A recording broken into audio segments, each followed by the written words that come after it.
59 آیت سورہ انعام کی ارشاد فرمایا وَعِندَهُ اور اللہ ہی کے پاس مفاتح الغیب غیب کی کنجیاں ہیں لا يعلمها الا هو جنہیں فقط اللہ تعالی ہی جانتا ہے وَيَعْلَمُ مَا فِي الْبَرِّ وَالْبَحْرِ اور وہ جانتا ہے جو سمندر میں ہے جو خشکی میں ہے وَمَا تَسْقُطُ مِن وَرَقَةٍ اور جو بھی پتا گرتا ہے نہیں گرتا کوئی پتا الا يعلمها مگر اللہ تبارک و تعالی اس کو جانتا ہے ولا حبۃ فی ظلمات الارض اور کوئی بھی دانہ جو زمین کے اندھیروں میں ہو ولا رطب ولا یابس الا فی کتاب مبین اور ہر خشک ایک کتاب مبین میں ہے، یعنی اس سے مراد علماء نے فرمایا لوح محفوظ کہ یہ ایک ایک چیز کا بیان لوح محفوظ میں لکھا ہوا ہے، حتیٰ کہ ایک دانہ اگر گرتا ہے ایک پتا ٹوٹتا ہے اس کا بھی ذکر لوح محفوظ میں ہے۔ اس سے ذرا ہماری بہنیں غور کریں، خاص طور پر جو تھوڑے سے کرائسس میں مبتلا ہوتی ہیں اور عمومی طور پر وہ مرد حضرات بھی جو باطنی لحاظ سے کمزور ہوتے ہیں کہ پیدر پہ اگر پریشانی آتی ہے تو وہ اللہ تعالیٰ سے بدظن اور بدگمان ہونا شروع ہو جاتے ہیں، یار پتہ نہیں اللہ بھول تو نہیں گیا، اللہ کیوں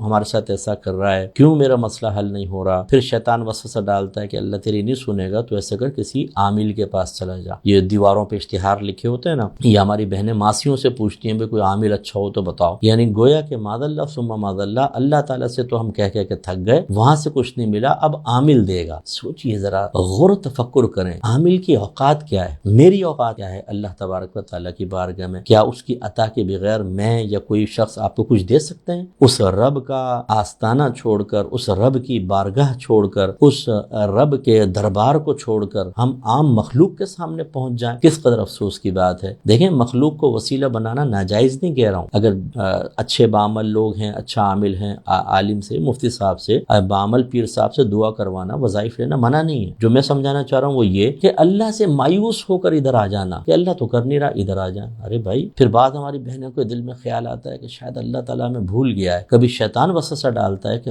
اتنی مخلوق ہے، ہو سکتا ہے اللہ کسی اور طرف متوجہ ہو، ہماری طرف متوجہ نہ ہو۔ ارے بھائی دیکھیں اللہ تعالیٰ کیا فرما رہا ہے کہ اللہ تعالیٰ جو کچھ سمندروں میں ہے، جو کچھ خشکی میں ہے، سب کو جانتا ہے اور ہمہ وقت جانتا ہے۔ اس کی توجہ بالکل کامل اور بالکل یکساں اپنی تمام مخلوق کی طرف ہوتی ہے۔ وہ رحمان ہے، وہ رحیم ہے۔ بس یہ سمجھ لیجئے کہ وہ ہمارا رب ہے، ہمارا بندہ نہیں، اور ہم اس کے بندے ہیں، معاذ اللہ اس کے رب نہیں۔ لہٰذا ہمیں اللہ کی مرضی کے مطابق چلنا ہے، نہ کہ اللہ کو اپنی مرضی کے مطابق چلانا ہے۔ یہ بس ذہن میں رکھیں، اللہ تعالیٰ آزمائش ڈالتا ہے، اپنے نبیوں پہ آزمائشیں ڈالی، نیک لوگوں پہ ڈالی ہیں، اور گناہ گاروں کو بھی وہ بعض اوقات آزماتا ہے۔ کامل وہی ہوتا ہے، کامیاب وہی ہوتا ہے جو اپنے رب کی رضا پر راضی رہے۔ یہ سوچنا کہ مجھے کوئی مصیبت ہی نہ آئے، غلط۔ بعض لوگ کہتے ہیں چلو تھوڑی بہت آ جائے، لیکن اتنی زیادہ مصیبتیں وہ آپ کو زیادہ لگ رہی ہیں، ورنہ اس سے بڑی بڑی مصیبتیں دنیا میں ہیں کہ نہیں ہیں۔ جب بھی آپ کی طرف کوئی پریشانی متوجہ ہو، ذرا لوگوں کی پریشانیوں کو ذہن میں حاضر کر لیں تو آپ کو اندازہ ہوگا۔ یا فرض کر لیں اگر آپ کی نوکری چھوٹ گئی، آپ کی موٹر سائیکل چوری ہو گئی، کسی کی ٹانگیں کٹ گئی ہیں، کوئی کینسر کے مرض میں پڑا ہوا ہے، کوئی تھیلیسیمیا کا مریض ہے اور اس کے بلڈ بار بار چینج ہو رہا ہے، ایک مہینے کے اندر 8 بوتلیں چینج ہو رہی ہیں، اس کا پیسہ دینا پڑتا ہے، اس کا علاج کروانا پڑتا ہے، اذیتیں، تکلیفیں ہیں۔ بہت سے ایسے ہوتے ہیں کہ بہنیں ہمیں ایسے بتاتی ہیں کہ ان کے شوہر مار رہے ہیں، پیٹ رہے ہیں، ہاتھ توڑ دیے، پیر توڑ دیے،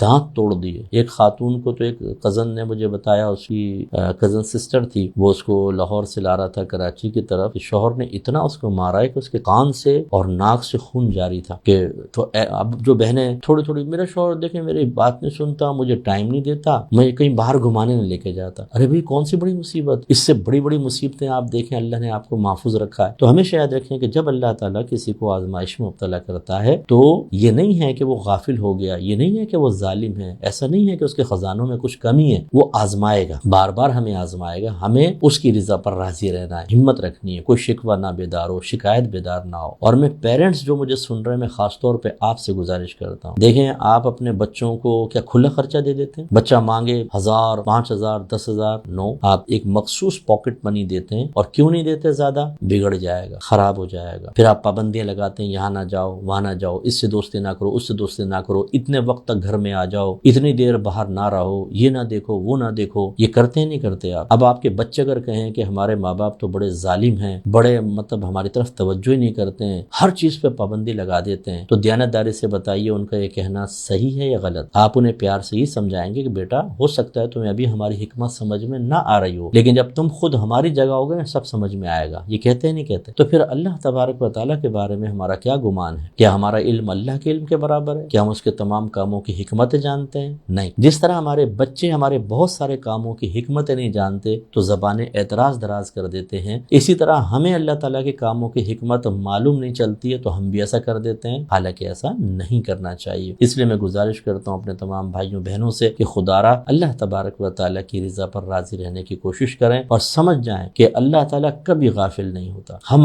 وقت ہماری طرف ہر ایک کی طرف یکساں متوجہ ہوتا ہے، نہ وہ سوتا ہے، نہ وہ کھاتا ہے، نہ وہ پیتا ہے، نہ اس کو اونگ آتی ہے، نہ وہ غافل ہوتا ہے، اور نہ ہی اس کے خزانوں میں کچھ کمی ہے۔ اگر اللہ تعالیٰ کچھ کم دیتا بھی ہے تو اس میں بھی اس کی حکمت ہوتی ہے۔ اگر ہم میں سے کوئی ایسا تھا جس نے اللہ تعالیٰ کی بارگاہ میں کوئی کلمہ شکوہ شکایت بیان کر دیا تھا، اللہ سے ناراضگی کا اظہار کیا تھا، اللہ کو اپنی مرضی کے مطابق چلانے کی کوشش کی تھی، جب اس میں ناکام ہوا تو معاذ اللہ شکوہ کرنے لگ گیا، تو فوراً اللہ کی بارگاہ میں توبہ کریں اور اپنے رب کی طرف رجوع لائیں۔ وہ بڑا کریم ہے، رحیم ہے، بہت عطا فرمائے گا۔